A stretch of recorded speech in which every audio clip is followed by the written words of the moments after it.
If you're listening to this at night, do me a favor. Put your phone down for a second, check your door lock, and if you hear a knock while this video is playing, do not open it. Because the horror of 2026 isn't ghosts, isn't demons, and isn't monsters.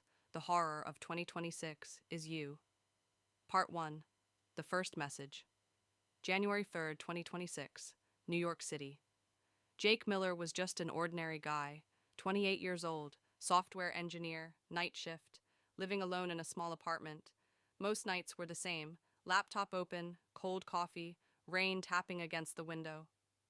At 2:17 a.m., his phone vibrated. Unknown number. The message said, "You shouldn't have stayed awake." Jake frowned. He assumed it was spam or some sick prank. He blocked the number and placed the phone face down. Then, knock. One soft knock from the front door. Jake froze. Then, knock, knock. His heart started racing. Slowly, he walked to the door and looked through the peephole.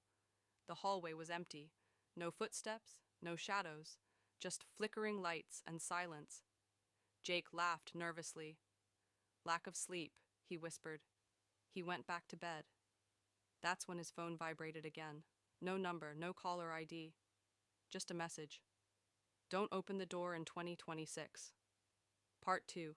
It's happening everywhere. The next morning, Jake heard something on the radio that made his blood run cold. Reports from across the country, New York, Chicago, Texas, California. People were calling emergency services about late-night knocking with no one outside, and every single person had received a message first. Jake mentioned it to a coworker later that day. "Did you get anything strange last night?" he asked casually. She went silent. Then she said, "The message said, 'You look tired.' I remember that." That's when Jake realized this wasn't random. Part 3. The disappearances. By February 2026, people started vanishing. No break-ins, no signs of violence, just abandoned homes, lights still on, doors unlocked, and always the same thing on the table. A phone. With an unsent draft message. I saw myself outside. The government blamed stress, hallucinations, mental health crises, but then a police officer disappeared, then an FBI analyst, then a senator's son. The media went silent. Internet access slowed, keywords blocked, but the messages didn't stop, because they weren't coming from the internet.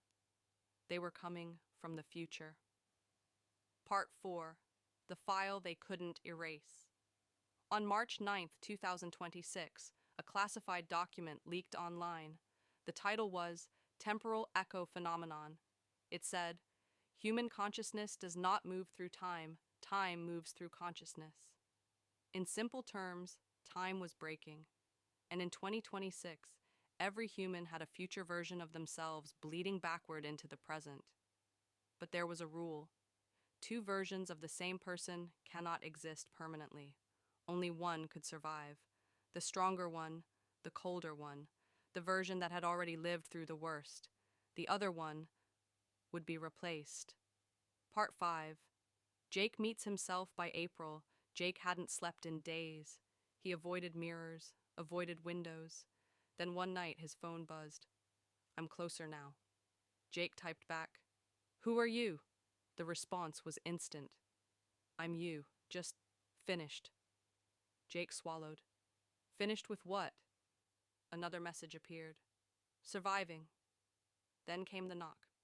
This time it was loud, heavy. Jake looked through the peephole. Someone was standing there. It was him. Same face, same scar, but the eyes were empty, emotionless, hungry. Another message appeared. "You opened the door last time." The handle began to turn. Part 6. The morning after the police entered Jake's apartment the next day. No damage, no signs of a struggle.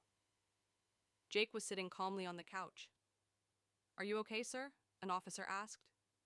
Jake smiled. "I've never felt better." On the table was his phone. An unsent draft message read, "It worked. 2026 is safe, as long as they don't realize we already replaced them." Final reveal, ending.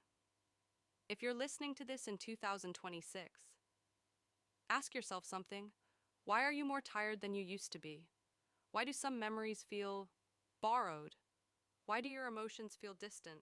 And most importantly, why did the knocking stop? Because the ones outside already won. And if this story feels uncomfortably familiar, that's because maybe you're not the original anymore. So tonight, if someone knocks, don't check the door, check the mirror.